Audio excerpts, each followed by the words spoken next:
하나님의 은총이 오늘 함께 예배하시는 우리 성도님들 가운데 함께 하시길 바랍니다. 오늘 함께 표기하신 말씀은 지난주 새벽 예배 말씀에 이어서 사무엘상 말씀을 함께 나누고자 합니다. 지난주 말씀은 사무엘의 어머니 한나의 기도를 통해 하나님의 마지막 사사이자 이스라엘 백성의 지도자 사무엘이 어떻게 태어났는지에 대하여 살펴보았습니다. 한나의 기도는 사무엘이 하나님께 바쳐진 나실인, 즉 하나님께 바쳐진 자로 성장하도록 하였으며, 사무엘은 사사로서 이스라엘을 인도하는 중요한 역할을 감당하게 됩니다.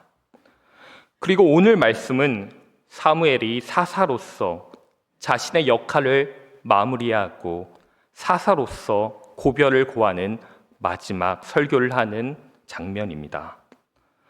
한 사람을 온전히 평가하려면 그가 자리를 물러나거나 떠나거나 생을 마친 후에야 비로소 가능할 것입니다. 사람의 삶은 진행 중일 때는 평가하기가 어렵고 그의 행동과 결정들은 시간이 지나야 그 진정한 의미와 결과가 드러나기 마련이기 때문이죠.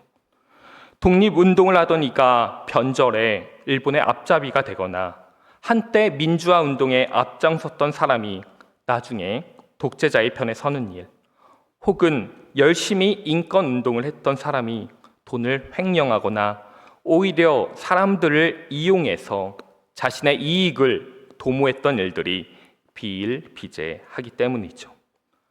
반대로 눈에 띄지 않던 사람, 아무런 존재감이 없는 것 같지만 늘 한결같고 늘 성실한 삶을 살아온 이들이 있습니다.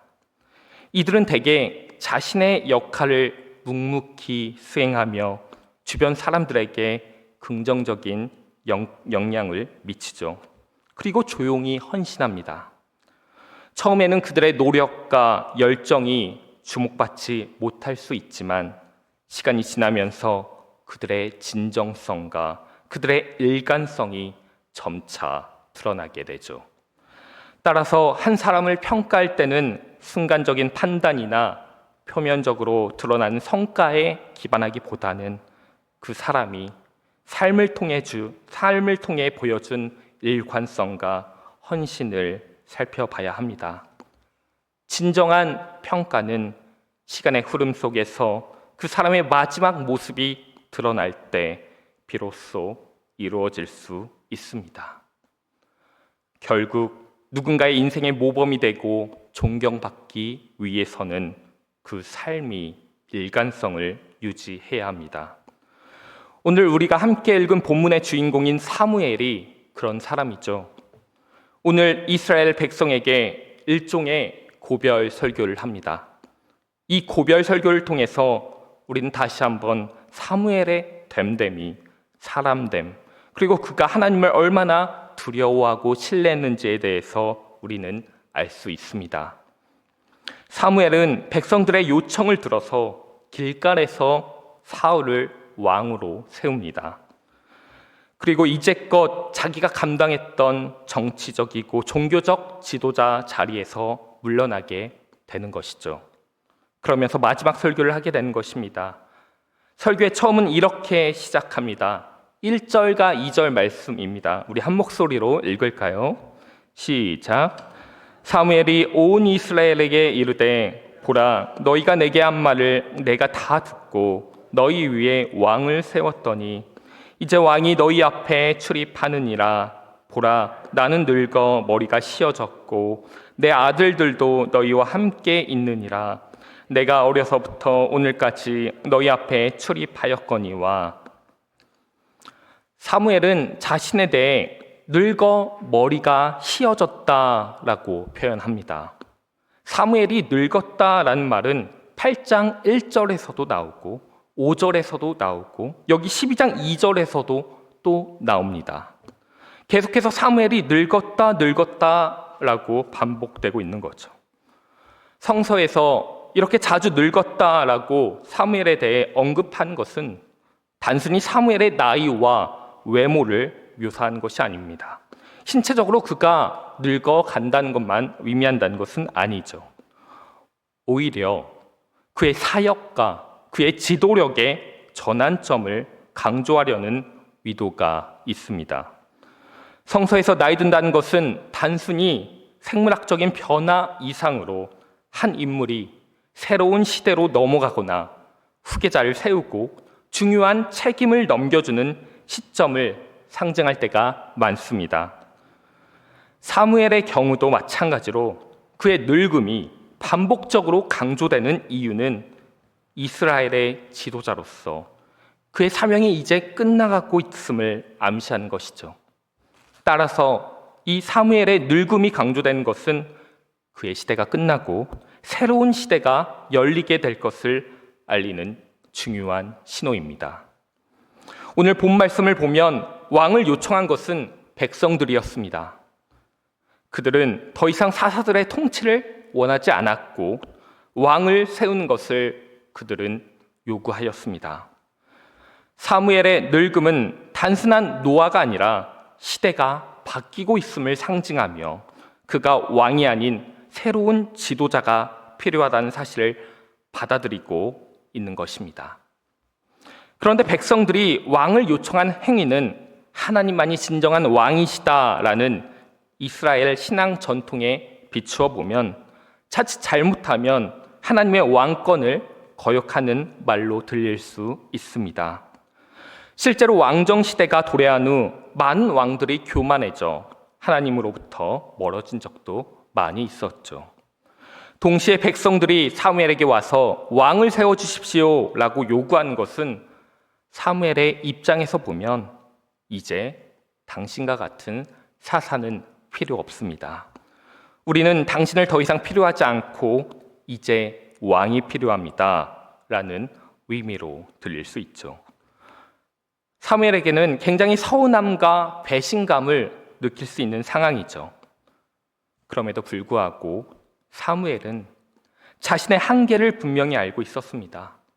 그는 나는 늙었다, 머리가 희어졌다 라고 말하며 자신이 이제 물러나야 할 때가 왔음을 인정했습니다. 동시에 자신의 아들들 역시 더 이상 사사로서 역할을 할 수 없다는 사실을 받아들이며 자신이 물러날 때 함께 자신의 아들들도 데리고 나간다고 말하고 있습니다. 사무엘은 물러나면서도 자신의 마지막 임무를 정확하게 수행합니다. 그는 새로운 왕으로 사울을 세우고 백성들에게 이제는 왕이 그들을 이끌 것이다 라고 말하죠. 끝까지 자신의 역할을 충실히 다한 것이죠. 정치적 지도자로서의 역할을 마친 사무엘은 이후 하나님의 예언자로서만 등장하게 됩니다. 그가 다시 모습을 드러내는 것은 오직 하나님의 말씀을 전해야 할 때뿐이며 그 외에는 더 이상 성서에서 등장하지 않죠. 사무엘은 또한 사울의 정치에 전혀 관여하지 않았습니다. 그러나 사울이 하나님께 등을 돌렸을 때 하나님께서는 다시 사무엘을 불러 사울을 패하고 새로운 왕 다윗을 세우는 역할을 맡기셨죠. 이처럼 사무엘은 오직 하나님의 예언자로서의 역할을 할 때만 등장하며 그 외에는 사울의 정치에 전혀 개입하지 않았습니다. 그는 철저히 하나님의 사람으로서의 사명에만 충실했습니다. 사무엘은 사울에게 정치적 지도력을 넘긴 후에도 자신의 임무를 다한 후 백성들에게 한 가지를 묻습니다. 오늘 본 말씀인 2절과 3절 말씀입니다. 우리 한 목소리로 읽을까요? 시작. 이제 왕이 너희 앞에 출입하느니라. 보라, 나는 늙어 머리가 희어졌고 내 아들들도 너희와 함께 있느니라. 내가 어려서부터 오늘까지 너희 앞에 출입하였거니와 내가 여기 있나니 여호와 앞과 그의 기름 부음을 받은 자 앞에서 내게 대하여 증언하라. 내가 누구의 소를 빼앗았느냐, 누구의 나귀를 빼앗았느냐, 누구를 속였느냐, 누구를 압제하였느냐, 내 눈을 흐리게 하는 뇌물을 누구의 손에서 받았느냐? 그리하였으면 내가 그것을 너희에게 갚으리라 하니. 백성들의 지도자로서 사무엘은 다양한 사람들을 만나고 여러 가지 일을 겪었을 텐데, 혹시 자신이 실수라도 백성들을 서운하게 하거나 의도치 않게 억압하거나 뭔가를 빼앗고 착취한 적은 없는지 점검하는 모습을 보입니다.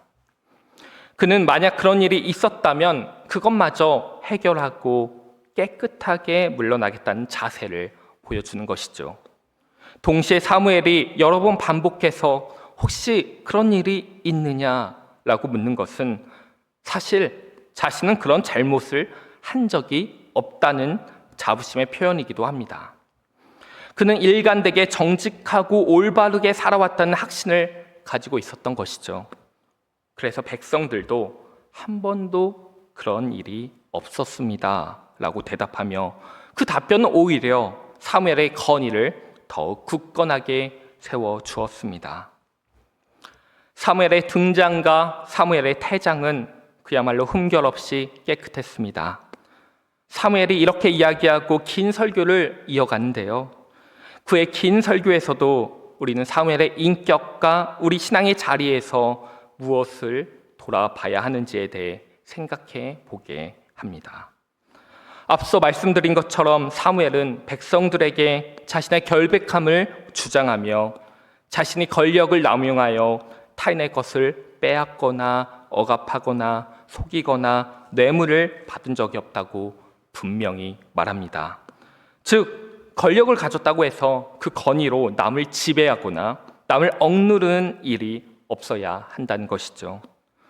그렇다면 교회의 진정한 권위, 우리 믿음의 신앙인들의 권위는 어디에서 나오는 것일까요? 우리가 오늘 사무엘을 통해서 알 수 있는 것은 바로 정직함입니다. 거짓이 없는 삶, 있는 그대로의 삶을 보여주는 삶 말입니다.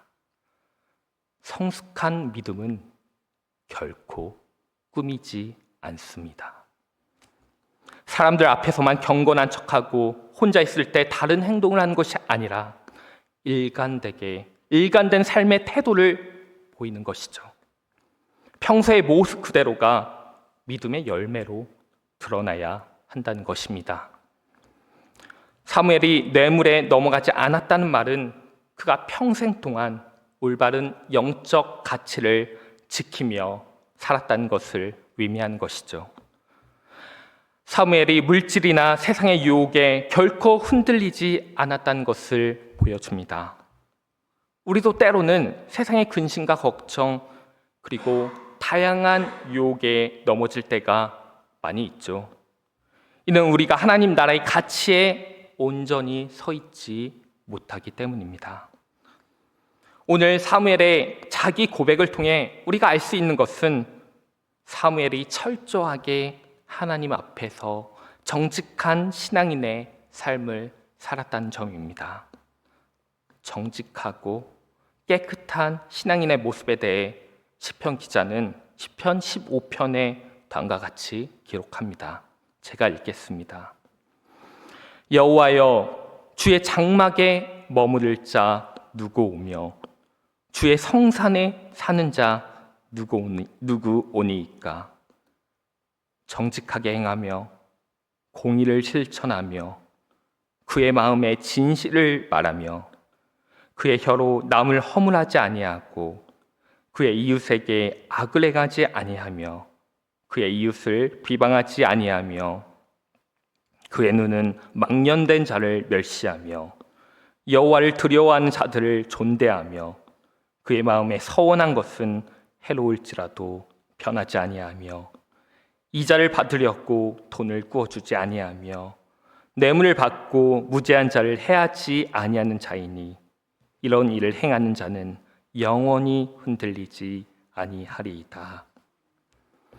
시편 15편을 말씀을 보면 사무엘이 깨끗한 신앙인의 사람이었다는 것을 우리는 알 수 있습니다. 그는 자신의 결백함을 인정한 후에 한 가지를 더 강조합니다. 그것은 왕정 시대가 시작되었더라도 진정한 왕은 바로 하나님 한 분뿐이라는 사실입니다. 그 사실을 잊지 않고 기억하라는 것입니다. 사무엘은 이미 왕정 시대가 가져올 부작용에 대해 여러 번 백성들에게 경고했죠. 그러나 시대의 변화에 따라 왕을 세울 수밖에 없었고 주님의 명령에 따라 사울을 선택해 그를 왕으로 세웠습니다. 이러한 상황 속에서 사무엘은 모든 백성에게 설교하면서 이스라엘의 역사를 쭉 읽습니다. 자기의 결백함을 인정한 다음에 사무엘이 강조한 것이 왕정 시대가 시작되었다 하더라도 진정한 의미에서 왕은 바로 누구냐? 하나님 한 분뿐이라는 사실입니다. 이것을 기억하라는 것입니다. 오늘 읽은 본문 말씀 8절부터 12절까지 이어지는 말씀을 보면 사무엘은 이 고별 설교에서 신앙의 백성이, 하나님의 백성이 언제 출현했는지에 대해 말합니다. 그리고 애굽을 탈출하게 하신 분, 광야에서 너희를 지켜주신 분, 가나안 땅에 정착할 때 너희를 이끄신 분이 누구신지에 대해 물으며 바로 그분이 하나님이라는 사실을 언급합니다. 매우 다양한 역사적 상황에서 실제로 활약하셨던 분이 겉으로 보이는 지도자가 아니라 그 뒤에서 활약하셨던 하나님이라는 것을 계속해서 알려주고, 백성들이 잘못해서 우상숭배에 빠질 때 한편으로 꾸짖고 한편으로 달래셨던 분도 바로 하나님이라고 말하고 있는 것이죠. 그래서 왕정시대가 되더라도 왕의 눈치를 볼 게 아니라 이스라엘 백성은 바로 주님이신 하나님을 두려워하고 주님만 섬기고 주님께 순종해야 한다고 말하고 있는 것입니다. 올바른 역사 의식을 가지지 못하는 민족들은 반복되는 고난과 고통을 겪을 수밖에 없듯이 올바른 신앙을 지니지 못하면 그런 신앙인과 그런 교회는 모래 위에 지은 집처럼 위기의 순간에 넘어지고 말 것입니다. 우리는 사무엘이 오늘 고백하는 것처럼 하나님만이 진정한 왕이시다 사실을 아주 철저하게 기억해야 합니다. 이 사실만을 잊지 않으면 우리 교회는 든든하게 서갈 것입니다. 그러나 그렇지 않으면 언제 무너져도 이상하지 않다는 것이 오늘 말씀이 또한 우리에게 주는 권고입니다. 이제 사무엘의 고별 설교는 마지막에 다음과 같은 약속으로 이어지는데요. 사무엘상 12장 23절 말씀입니다. 한 목소리로 우리 함께 읽을까요? 23절입니다. 시작. 나는 너희를 위하여 기도하기를 쉬는 죄를 여호와 앞에 결단코 범하지 아니하고 선하고 위로운 길을 너희에게 가르칠 것인즉.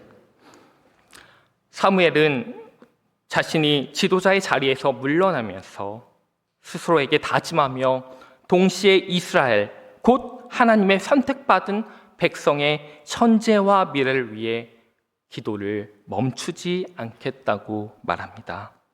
그는 기도를 멈추는 것이 죄라고 분명히 선언합니다. 즉 하나님의 뜻에 자기 뜻을 맞추려는 기도, 하나님의 말씀을 듣고 그 뜻대로 살아가려는 기도를 멈추는 것이 죄라고 강조합니다. 우리가 기도를 멈추면 하나님의 뜻에서 멀어지기 쉬워지기 때문이죠.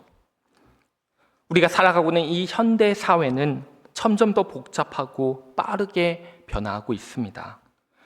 이러한 상황에서 무엇이 옳은 길인지, 어떤 선택이 더 나은 것인지 판단하기가 점점 더 어려워지고 우리의 마음은 흔들리기 쉽습니다. 이것이 맞는 것 같고 이것이 맞는 것 같은데 이렇게 흔들리기가 너무나 쉽죠. 그렇게 흔들리는 우리의 마음을 붙잡고 차분히 고요히 주님의 음성에 귀를 기울이는 것이 오늘날 우리에게 필요합니다.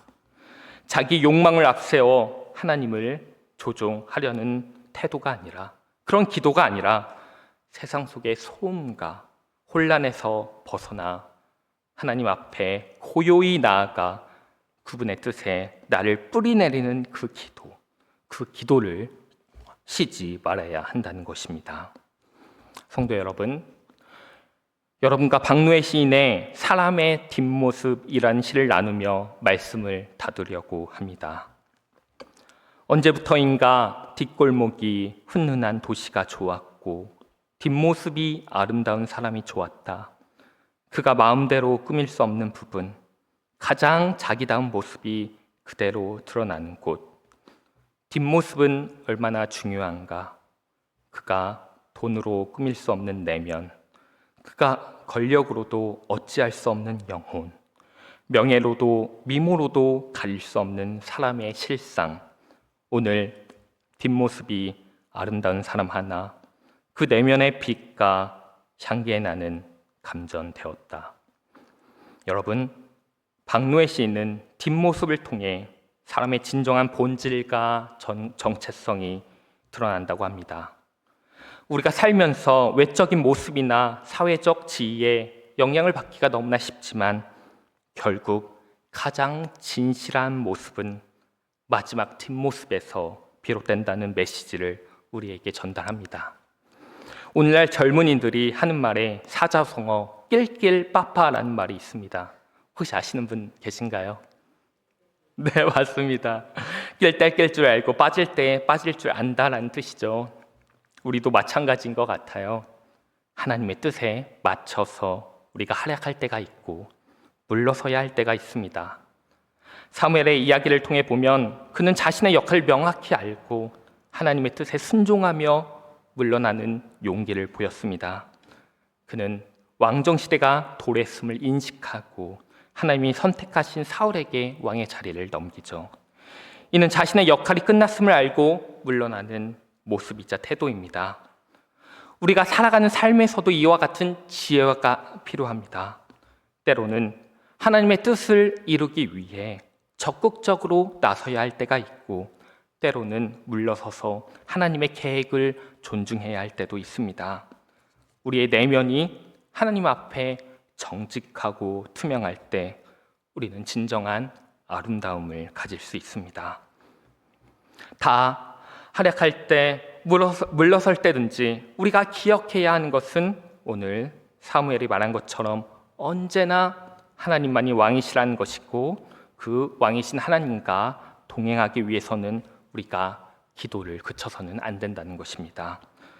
우리의 삶에서 매 순간이 마지막을 향해 가는 과정임을 기억하고 그 마지막의 모습이 사무엘과 같이 아름다운 사람으로 기억되는 저와 여러분이 되기를 바랍니다. 기도하시겠습니다.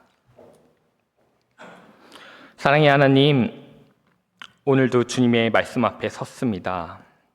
사무엘처럼 정직하고 깨끗한 신앙인의 삶을 살게 하시고 모든 일에 하나님을 의지하며 겸손하게 나아가는 우리가 되게 하옵소서. 우리가 기도하기를 쉬지 않고 주님의 뜻을 구하며 살아가는 삶이 되도록 이끌어 주옵소서. 우리에게 참된 왕은 오직 주님 한 분이심을 깨닫게 하시고 오직 주님만을 두려워하며 우리의 진정한 왕이심을 고백하며 살아가게 하여 주시옵소서. 언제 어디서나 우리가 그리스도인으로 살아가며 늘 마지막 순간을 기억하며 주님의 뜻에 살아가는 신앙의 여정이 되게 하옵소서. 이 모든 말씀 우리 주 예수 그리스도의 이름으로 기도드립니다. 아멘.